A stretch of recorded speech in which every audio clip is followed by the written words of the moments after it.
Excellency President Sir James Mancham, Excellency Minister Jaishankar, friends, ladies and gentlemen. I'm delighted to join you all this morning and share my thoughts on India's approach to Asian connectivity. Yesterday, this conference heard broad perspectives on this subject from the External Affairs Minister. I would like to develop in more detail some aspects of the framework that she laid out. We also had the privilege of listening to views of leaders from Afghanistan, Sri Lanka, Bangladesh, and Seychelles. This morning, Minister Li Chaosheng from China shared his viewpoint. To some extent, my remarks seek to capture some of these concerns as well. Let me start with the term connectivity itself. Like globalization, it has always existed in human history. What has now changed is that we think of it in much more sharp, structured terms.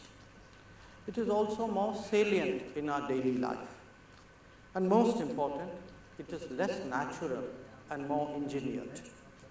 In Asia, it has tended to be state-led, and as we heard yesterday, it is both a driver and outcome of national economic growth, with internal and external dimensions. For the purposes of this conversation, what is also noteworthy is that it has become, not without reason, a yardstick to measure influence. Like most things, connectivity begins at home, and let me focus there. Put simply, by contemporary standards, we in India are a significantly underconnected nation. This is a major constraint on both our capabilities and our competitiveness. Fortunately, there is a growing awareness of this limitation, and what we see happening around us, however imperfectly, is a serious attempt to remedy this situation. We are investing substantially in the development of road connectivity infrastructure with an emphasis on the northeast and strategic border areas. The railway policy unveiled last week by the government outlines an ambitious program of transformation. Our maritime agenda envisages port development that would harness the capabilities of the private sector. It is also important that nodes of outward connectivity are linked better to the hinterland. The integrated development of ports and the hinterland, the objective of our Sagar-Mala project, would surely have profound consequences over time. The Digital India initiative seeks to connect another billion alone in India to the internet, and through it, not only to the world, but also to its own government. This will have implications for their empowerment and on quality of services they receive, even from their elected representatives. Establishing partnerships with key countries is intended to attract best practices, investments, and technology in all these areas. We advocate cooperative partnerships as much in our connective agenda within as without. For a lot of our partners, also for this reason, the promise of an India that is better connected within itself as well as with the world would be a positive development, not just for economic reasons, but also strategically. This effort to accelerate infrastructure building is clearly key to the larger goal of expanding manufacturing in India. That this correction is much needed, not just for its employment impact, is by now widely accepted. It is also central to the spread of digital connectivity, whose implications again need little explanation. These endeavors are linked to the quality of our human resources that in turn bring up issues of skilling, social awareness, urbanization, etc. Any assessment of the prospects of internal connectivity must place it in the context of comprehensive modernization, a framework I suggest that is much broader than just next generation reforms. In this regard, allow me to point to some big picture issues that often tend to get ignored in a domestic connectivity debate. To a considerable extent, we are still struggling with the task of creating a truly integrated national market. Our challenges within the nations are not dissimilar from what normally happens in other parts of the world in a region. That in addition, we also have to cope with our regional limitations is a further complicating factor. This, of course, is a phase of the nation building process that we have embarked on since independence, but it does point to an unfinished agenda. We should also accept that our models of economic growth in the past have not laid adequate emphasis on building connectivity. Since competitiveness was not the primary driving force, neither was efficiency the preferred outcome. There are today enough examples that highlight what investment in connectivity can do to propel economic growth and social change. Not surprisingly, this has become a major focus of the strategy within. There is also a legacy of colonial history to be considered, since it tended to skew our connectivity to the coastal regions, especially to the west. Restoring that balance today, further impelled by a shift in our own trade patterns to the east, is the priority. The partition of India also shrank our natural sense of the region, and it is only in an era of robust economic growth that it can be decisively revived. It is also worth reflecting upon that in India that will become a stronger trading power, as we should expect from expanded manufacturing, will not only require better connectivity, but will have greater resources to put that in place. This, of course, generates its own debates about the merits of our entering into regional or bilateral trading arrangements, but that is probably a diversion today. The short point is that connectivity development will be a very critical aspect of rising India. As it unfolds, its repercussions will extend beyond our shores, but we are still quite far from the day when it can be said that India is optimally exploiting its locational blessing. Looking beyond our borders, there is little doubt that connectivity can impart new momentum to the SAARC and propel it to a higher orbit of cooperation. This is happening even as we speak, some of it through SAARC mechanisms, others through sub-regional solutions like BBIN, and the rest through bilateral or trilateral arrangements. In fact, the last 2 years have been remarkable for a string of developments pertaining to a wide spectrum of activities, many of them waiting for years to happen. They are obviously at different stages of conceptualization and operationalization, but today the outcome of interactions among neighbors is replete with examples of road and rail building, power generation and transmission, waterway usage and shipping, and so on. More than the achievements themselves, they represent a change in mindset. For us in India, if there is a lesson, it is to be more strategic and outcome driven. External Affairs Minister yesterday highlighted some of the key connectivity projects with our neighbors that could help transform this region. We are convinced that the logic of regional cooperation has indeed finally arrived. It will be increasingly difficult to resist these winds of change. You will also recall that India's first effort to go beyond the region was expressed as a look-east policy aimed at the ASEAN. There were a variety of factors at play, among them trade and investment considerations, as also people-to-people relations. Connectivity really took a secondary place. But over the years, it has come into its own, and projects now underway in Myanmar and interestingly in Bangladesh can actually offer significant breakthroughs. The intensity with which we now address Southeast Asia is sought to be captured in the new terminology of Act East. Efforts to build physical connectivity should also close the gap with economic and security linkages that have raced far ahead. The next goal is to go beyond ASEAN to the Asia Pacific. India's interest in joining the APEC is understandable in that context. If the Eastern Front is building upon long-standing policy, the Western one is relatively more recent conceptually, even if India has had a historical presence in the Gulf. The Indian footprint there has resulted in a community of 7 million. That is an impressive source of investment and remittances. But it was an evolutionary happening that was relatively autonomous of strategic calculations. Our energy dependence on the region was also dictated more by markets than policy. That, by the way, is not without its advantages, since unlike many other states in Asia, it locates our foreign policy in entrepreneurship rather than in state determinism.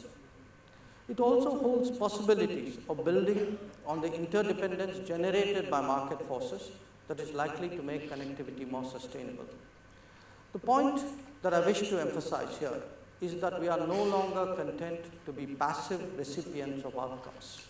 The combination of human and energy connectivity offers immense opportunities, magnified by the prospect that this region can serve as a bridge beyond. Our growing capabilities and stronger national branding, in fact, makes us a very credible partner. We ourselves have a more nuanced view of recent developments in this region. The interplay among nations there offer us new avenues of cooperation. I can confidently predict that Act East would be matched by Think West. If there are visible obstructions to this picture of growing connectivity, they are primarily to our northwest. The absence of transit rights there is an impediment to trade, energy flows, and economic integration. Normalization of the situation in Iran is therefore particularly welcome. We are working to invest in the Chabahar port, join the Ashgabat Agreement, and participate in the International North-South Transport Corridor. Combined with other bilateral initiatives, these could be a game changer in Central Asia, a part of the world that historically and culturally has strong affinity with India. The Indian Ocean, once regarded as a maritime frontier, is today increasingly seen as a connectivity pathway. Much of the world's trade passes through it, as does India's. Its economic potential spans a wide arc that goes well beyond its littoral limits. These waters must not only get better connected, but remain free from traditional and non-traditional threats that could impede the seamless movement of goods, peoples, and ideas. The attention that it has got from India's leadership speaks of the promise that it holds in our eyes. We take a collaborative and consultative approach to the maritime domain and have initiated the Indian Ocean Naval Symposium as well as the Indian Ocean Rim Association. Our twin objectives are to address common threats while unlocking the potential of the waters that join us. India, therefore, supports a range of activities to that end, which extend from building coastal surveillance and offshore patrolling capabilities to offering hydrographic survey services and monitoring white shipping. We work closely with many of our maritime neighbors like Sri Lanka, Maldives, Mauritius, and Seychelles. We participate in regional arrangements like the RECAP and Straits of Malacca and Singapore SOMS mechanism for maritime safety. Exercises that we conduct with different nations reflect our seriousness in ensuring shared security. Our record in providing humanitarian assistance and disaster relief that was alluded to yesterday also speaks for itself. It follows from the principles enunciated by the Prime Minister in March 2015 during his Indian Ocean Yatra, that while Indian Ocean littorals have the main responsibility for what we call Sagar, security and growth for all in the region, this approach is not exclusionary. The joint strategic vision for the Asia-Pacific and Indian Ocean, announced earlier in January 2015, and the IONS are pertinent examples. As you all know, connectivity extends to the realm of ideas as well. Centuries of trading interlinkages among Indian Ocean littoral have led to crisscrossings across the seas and helped shape demography, culture, and character of all Indian Ocean nations. We initiated a collaborative project called MOSM that celebrates this shared heritage, including by registering them with UNESCO by collective efforts of the concerned countries. Our emphasis on retracing Buddhist links or on developing joint disciplines of traditional medicines in Asia are other examples of our efforts in this regard. Our celebration of the International Day of Yoga is also a reflection of our common heritage with focus on physical and spiritual well-being. There are more prosaic variants of this intent that include promoting tourism, liberalizing visa, and maintaining diaspora links. With its huge human resources potential, there is much that India obviously can do in this sphere. All these endeavors feed into the changing connectivity scenario in Asia. The interactive dynamic between strategic interests and connectivity initiatives is on particular display in our continent. The key issue is whether we build our connectivity through consultative processes or more unilateral decisions.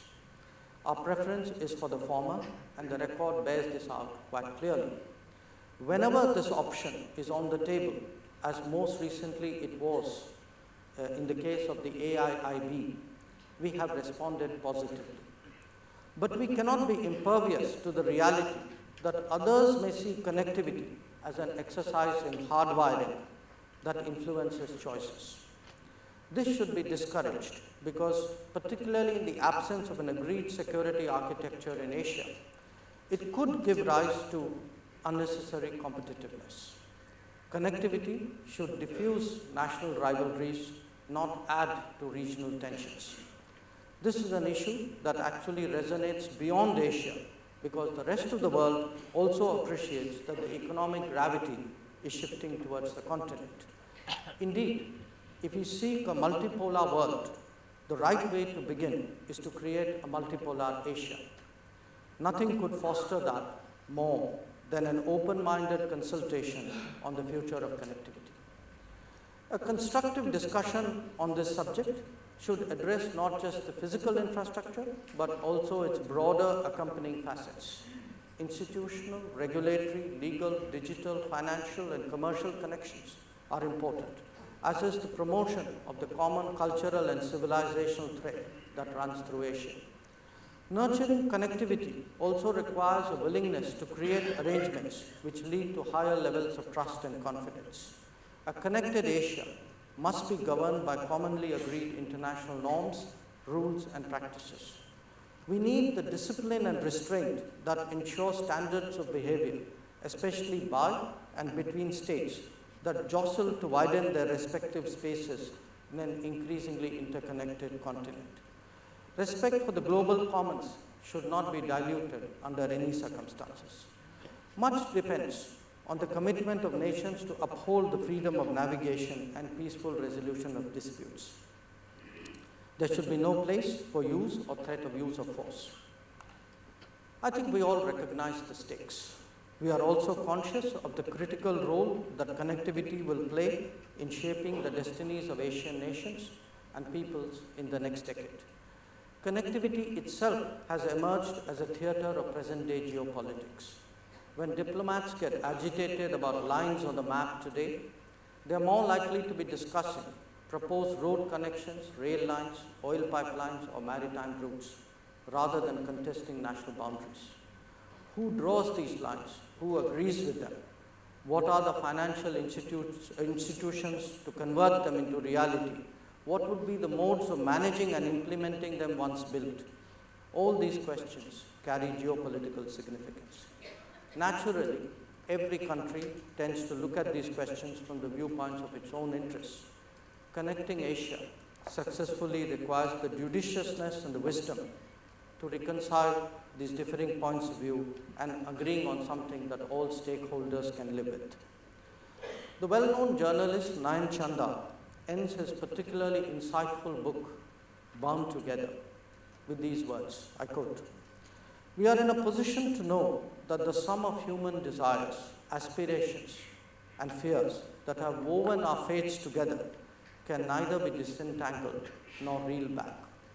But neither are we capable of accurately gauging how this elemental mix will shape our planet's future. Still, compared to the past, when thickening global connectedness brought surprises, we are better equipped to look over that horizon at both the dangers and opportunities, unquote. That is the assumption on which this Raisina Dialogue should deliberate on this theme. Thank you very much.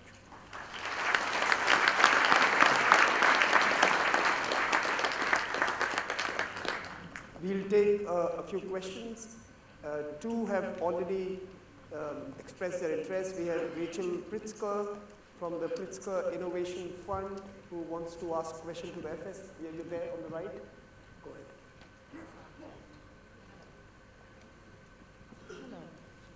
No?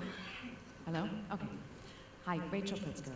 Mr. Foreign Minister, do you believe there's anything U.S. NGOs can do to help support India's,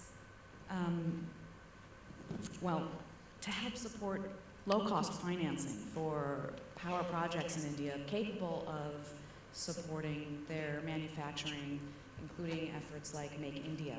And for example, our efforts to influence decisions at the World Bank, do you see as useful? The role of the US NGOs in supporting India's development initiatives, low-cost grants for India's energy projects. For example, can they lobby with the World Bank to support India's Make in India and other large initiatives? Well,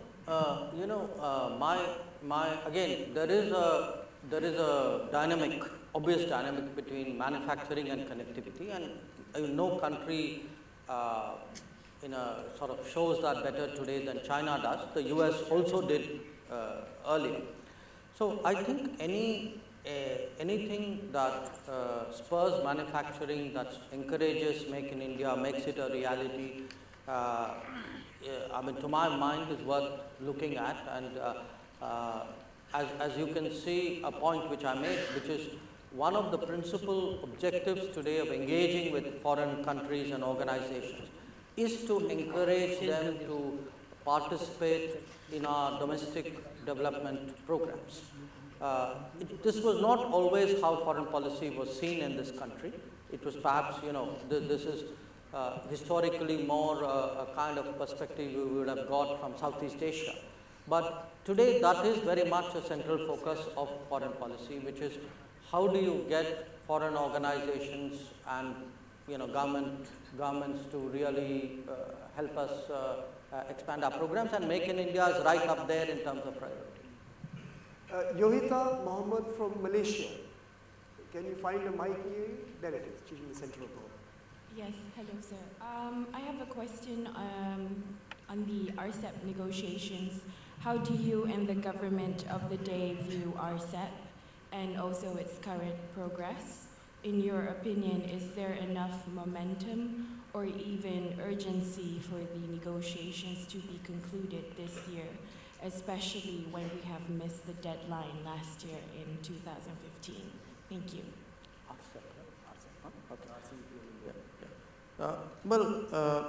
The challenge in RCEP, as you know, is that a very large part of the membership of RCEP is already connected with each other. So the burden, in a sense, falls particularly on those countries who don't have bilateral or regional trading arrangements with each other.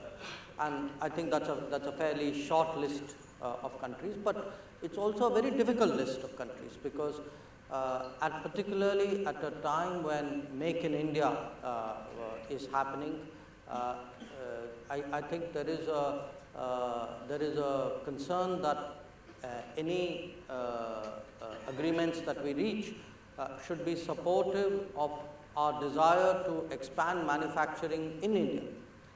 So reconciling, what are today domestic priorities with what are external priorities, I think that is the challenge. My sense is that it is progressing, perhaps not at the pace where the more impatient people expected it to be, but I did get the sense that in recent days and weeks it has been moving forward. Siranjoy from Times Now, can you find the mic near the screen? Yeah, please.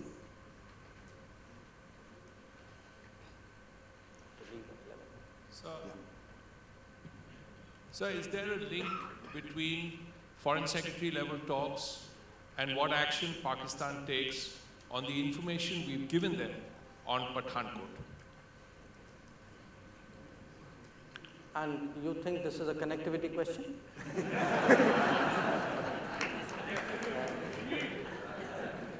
Okay.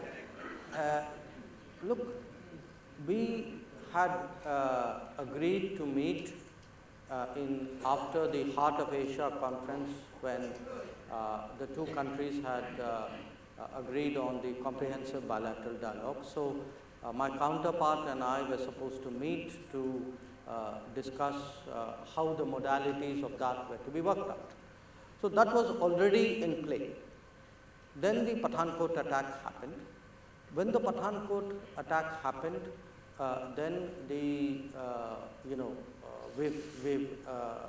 governments of India and Pakistan have been in touch, primarily through the NSA, to some extent communications between me and my counterpart. There was also a phone call between Prime Minister Nawaz Sharif and our Prime Minister. So I think what the picture you see is of really parallel processes which are working. In the aftermath of a terrorist attack, if you ask me, so what do you give priority to, a terrorist attack or a diplomatic dialogue? I think the answer should be obvious. The gentleman here, can you walk to the nearest mic? I'll come to you, Michelle.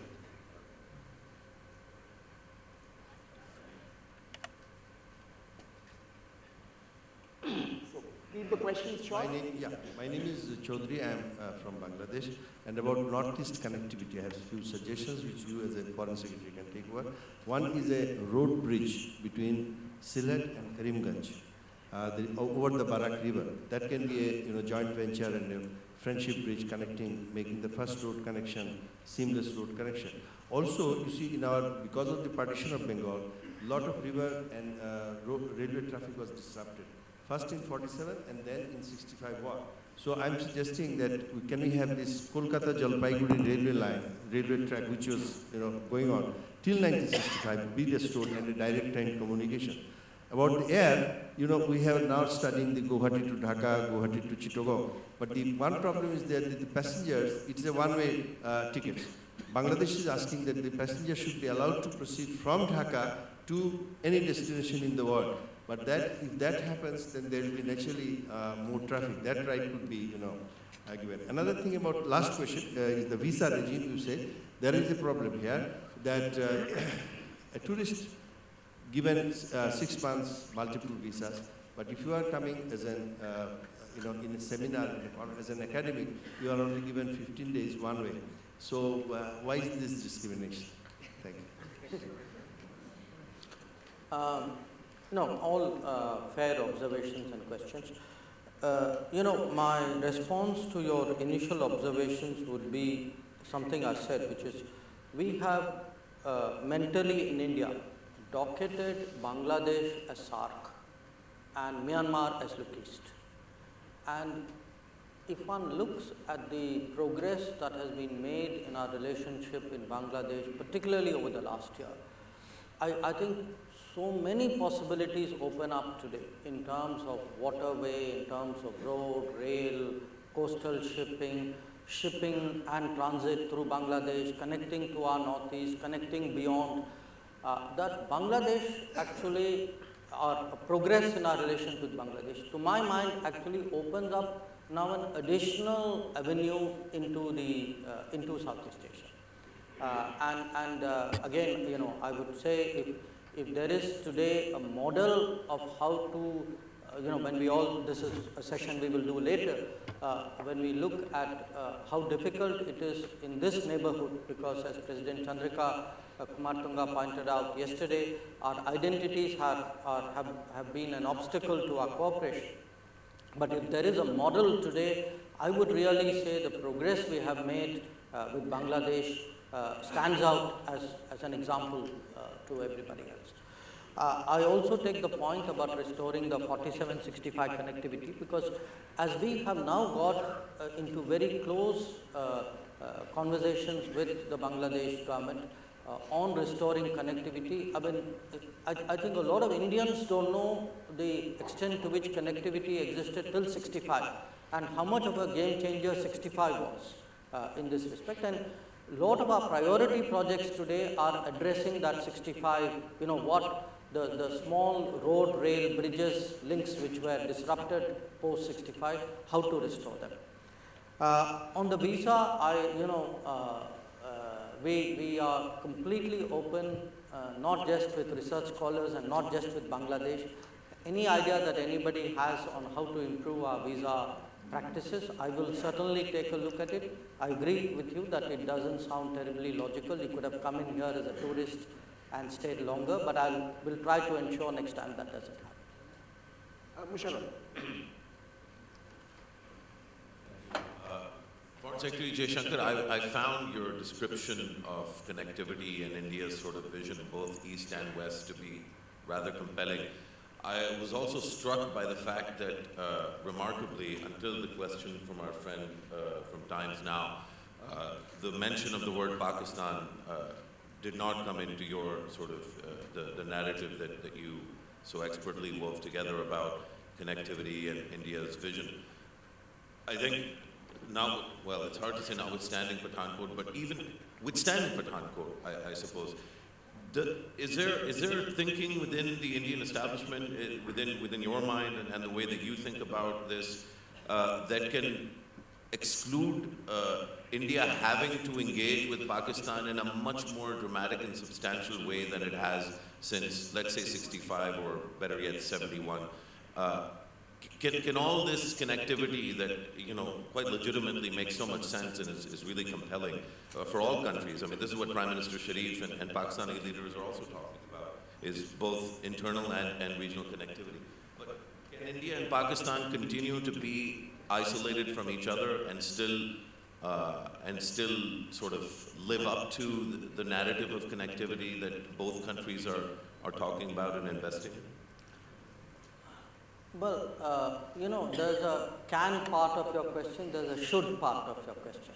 Can they continue in the same way? Of course they can. I mean, unsatisfactory situations are often the norm in different parts of the world.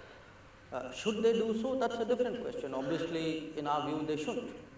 I would say, if you actually look at India-Pakistan relations, it's quite remarkable how consistent it has been since independence. I'm now giving you the Indian version. But there is, I can't think of any Prime Minister of India, for example, who didn't strive for better relations with Pakistan. I mean, there may be differences in nuances and pace and packaging, and people score political points, but actually the story is much more of continuity than it is of difference. But the fact is, it does take two hands to clap, particularly on connectivity. That we are keen to be as normal as possible. I think most people in this country want to treat Pakistan as a normal neighbor. So we'd like to do with Pakistan what we do with everybody else. But the fact is, there are obstacles, and we all know what the obstacles are. Now, you can't say because you want to do it so much, you overlook the obstacles. I mean, if the obstacles are there, they are a reality, they need to be addressed. And because there are obstacles, they need to be removed. So in that sense, the idea that, my answer to you would be, yes, I think it's in the interest of India and the interest of Pakistan to have more connectivity. I would in fact go beyond connectivity. I think you need a much more normal relationship, but it takes something for that to happen. And for that to happen, I think there has to be a change in attitude on a number of issues, of which today terrorism is a central issue. We'll discuss that again on the session tomorrow on SARC. There's a final question for this session from a gentleman there. Please introduce yourself and please pose your question. Now, two questions. One is related to the second stage of Act East. What kind of expectation do you have as to India-Pacific approach? Second is related to Act West. You mentioned Chabahar Harbor and its relation toward Central Asia.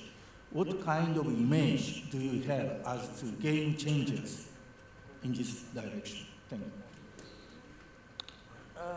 Well, I think what you are seeing in terms of, you said second phase, I didn't specifically use that description, but there has certainly been a ramping up of our interest and activity towards the east. With the ASEAN, I mean, it's a very broad spectrum. I mean, it is physical connectivity projects that I spoke about. It is the traffic. You look at the number of flights, the investment, trade flows, the fact that we are pushing RCEP. But you also look at the bilateral relationships. You look today, look at the aggregate of the bilateral relationships. Today, the bulk of India's trade is done east of India. And I think if I were to cite you some recent examples of a sharp change, I think one very visible example was that with Japan. I think today there is a different perception of India and Japan, a much greater willingness to invest and to work with India. In fact, in the short term, if I were to look at some of the big relationships which will make a difference on the ground in India, quite apart from the bullet train, Japan would be in my short list of those countries. So, similarly, Korea. I think today there's been a ramping up of relations with Korea in different spheres. I mean, we actually have a maritime summit coming up next month in Mumbai. Korea is the partner country for that. You can see Korean interest today in areas like shipbuilding, where Korea is very strong, very traditionally, stayed away from. So my sense is, if you're looking, say, roughly a decade from now, you will have the content of our relationships with all these states and with the overall region would be much more. Our involvement with regional organizations and mechanisms would be much more. Our stakes would be more, and therefore our views would be very articulately expressed. So, as nations grow, clearly their ambit of interest and influence will grow. I mean, to some extent, we have already seen that with China. That will happen with India as well. And the areas of overlap of those interests and influence will also grow. So that is the broad sort of scenario I would have for the first part.